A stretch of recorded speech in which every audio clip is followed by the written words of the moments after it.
Good morning everyone.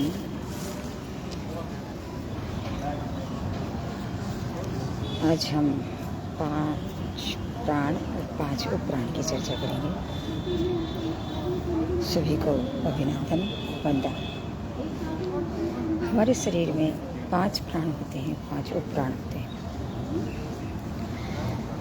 जैसे 5 प्राण की बताऊं, प्राण हमारे शरीर में सबसे महत्वपूर्ण चीज़ है। जब हमारे प्राण चले जाते हैं तो हमारी मृत्यु हो जाती है।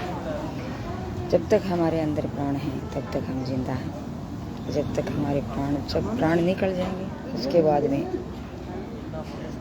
हमें मृत घोषित कर दिया जाएगा और हमारा अंतिम संस्कार कर दिया जाएगा। तो इसी 5 प्राणों की चर्चा हम आज आपके समक्ष करना चाहते हूँ, सुनिएगा। तो सबसे पहला प्राण है, जैसे कहते हैं प्राणम ज्येष्ठम प्राणम श्रेष्ठम। प्राण ही ज्येष्ठ है, प्राण ही श्रेष्ठ है। अगर प्राण नहीं है तो कुछ भी नहीं है। तो इसका हमें ध्यान में रखना है कि प्राण निकलते ही व्यक्ति की क्या करते हैं कि चलो इसको दफना दिया जाए, क्योंकि आत्मा और प्राण का ही वैल्यू है और किसी चीज़ का वैल्यू नहीं है। और वैसे देखें तो आदमी की कोई वैल्यू नहीं है आज ज़माने में। बहुत रेयर केस में लोग इसकी वैल्यू करते हैं, लेकिन तो चलो शुरू करते हैं। प्रथम प्राण है जो हमारे जो हार्ट से लेकर के और यहाँ तक आ गए, वो प्राण का भाग आता है। दूसरा प्राण आता है अपान प्राण, जो हमारी जनेंद्रियाँ होती हैं, नाभि से नीचे और गुदामूल है, वहाँ का क्षेत्र है, वो अपान प्राण का आता है। फिर आता है समान प्राण। समान प्राण हमारी नाभि के अंदर होता है। नाभि का भाग है वो समान प्राण का भाग है। उदान प्राण हमारे यहाँ गले में होता है।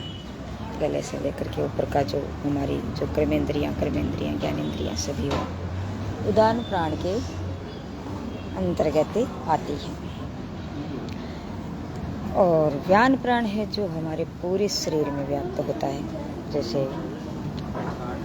ब्लड का सर्कुलेशन है, लसिका ग्रंथियाँ हैं, लसिका जो वाहिनियाँ हैं, इसमें सभी में या पोषक तत्व इधर उधर पहुंचाने का काम, ये सभी व्यान प्राण का काम होता है।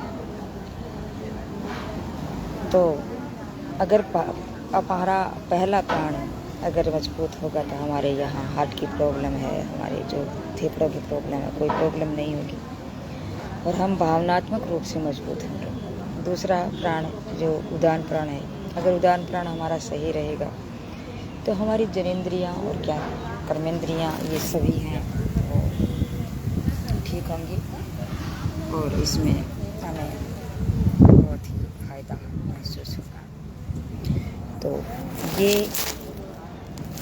तभी न तो कोई प्रोस्टेट ग्लैंड की प्रॉब्लम होगी, न कोई अपने पेशाब संबंधी कोई प्रॉब्लम होगी, किडनी संबंधी, इस प्रकार की। अगर हमारा उदान प्राण नहीं है, सॉरी, ये अपान प्राण सही होता है।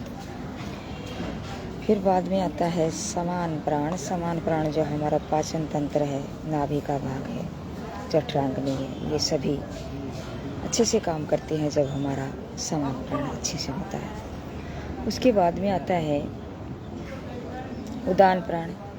उदान प्राण हमारे गले में, विशुद्धि चक्र में यहाँ होता है, कंठकूप में हमारे इस जगह होता है। तो यहाँ हमारा जब ये उदान प्राण सही होता है तो हमारे यहाँ की कोई भी प्रॉब्लम हमारे शरीर में नहीं होती है। तो इसको मजबूत करने के लिए हमें इस प्राणों की साधना हमें करनी होगी।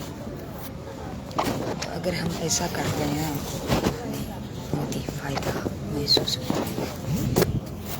फिर आता है हमारा ये क्या बोलते हैं, व्यान प्राण। ये पूरे शरीर में जो ब्लड सर्कुलेशन है उसके साथ पूरे ब्लड में घूमता रहता है। तो ब्लड सर्कुलेशन सही रहेगा और हमारे जो जहाँ भी है लसिका वाहिनियाँ हैं, जो भी हमारी धमनियाँ हैं, शिराएँ हैं, इसमें सभी प्रकार का कोई भी किसी प्रकार की कोई प्रॉब्लम नहीं। उसी का भाग है, उसके उपप्राण भी कहे गए हैं 5, जो हैं नाग, कूर्म, कृकल, देवदत्त और धनंजय। ये भी हमारे शरीर में इसके उपप्राण के रूप में 7 काम करते हैं। तो ये उपप्राण है हमारे इस शरीर में। जैसे नाग का काम है मतलब डकार लेना। जब हमारे शरीर में हमें जो खाना खाते हैं और करते हैं तो डकार आती है, हमें अच्छा महसूस होता है तो हमें अच्छी डकार आती है, या फिर कोई गड़बड़ होती है तभी डकार आती है। तो ये इसमें बहुत ही फायदेमंद होता है। उसके बाद में आता है कूर्म, जो हमारी आँखें, जैसे आँखों की पलकें झपकाना, इस प्रकार की ये कार्य इसका होता है। अगर ये सही सलामत हमारा काम करता है तो हमें बार बार में जो आँखें झपकाते हैं, इस प्रकार की प्रॉब्लम हमारे नहीं आती है, हमारी आँखों में स्थिरता आती है। फिर आता है कृकल। ये आता है मतलब भूख और प्यास की निवृत्ति होती है। जब इस प्राण को हम साध लेते हैं तो हमें जल्दी से न तो भूख सताती है न प्यास सताती है, हम इसमें मजबूत रहते हैं। मतलब जहाँ कहीं भी हमें लंबे सफ़र पर जाना पड़ता है तो हम उसको अच्छे से कर पाते हैं। भूख प्यास इतनी ज़्यादा नहीं सताएगी। ये नहीं होगा कि हमें कुछ खाना ही पड़ेगा, हम रुक सकते हैं खाना खाए बगैर। उसके बाद में आता है ये देवदत्त। देवदत्त जैसे हम जम्भाई लेते हैं, जैसे उठते हैं तब आती है, कभी कभार ऐसे भी आती है। तो जम्भाई लेते हैं वो इसी में जैसे अपना देवदत्त जो प्राण है ये काम करता है। उसके बाद में आता है ये अपना धनंजय। धनंजय उपप्राण है, इसका काम होता है जैसे ये व्यक्ति के, और ये देवदत्त है जम्भाई लेना, मतलब ये उदान प्राण है अपना। ये जम्भाई लेना और ये इधर साइड में यहाँ से ये उदान प्राण।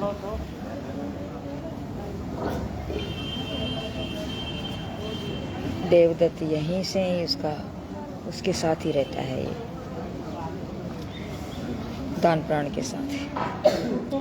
तो सभी जो मैंने अपने कर्म वाइज जो आपको मैंने बताए हैं, उसी कर्म से इसका है सिस्टम।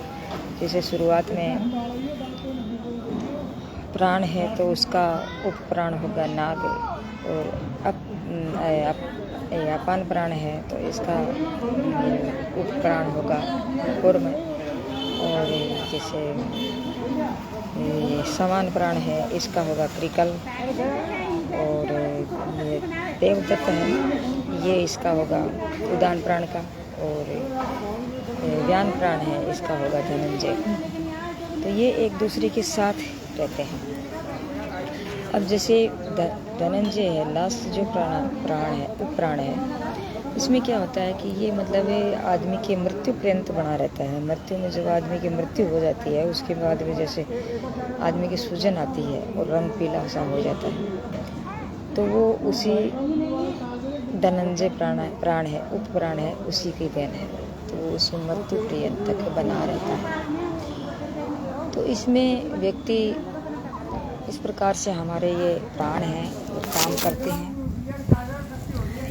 अगर ये इस प्रकार से अगर ये प्राण काम करते रहेंगे तो हम अच्छे से हमारा काम चल जाएगा।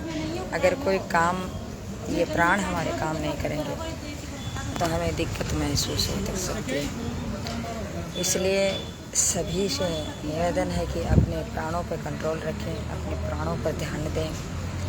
जब तक हमारे प्राण हैं तब तक हम यहाँ जिंदा हैं। अगर प्राण चले गए, प्राणों में विकृति आ गई तो हमारे श्वास प्रश्वास लेने में दिक्कत आ सकती है, और भी बहुत सारी दिक्कत हमारी हो सकती है।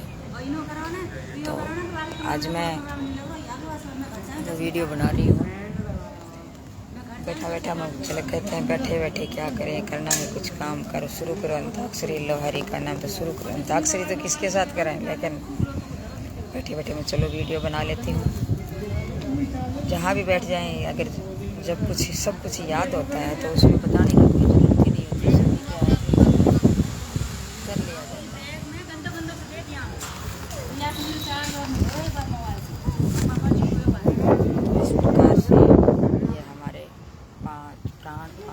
प्राण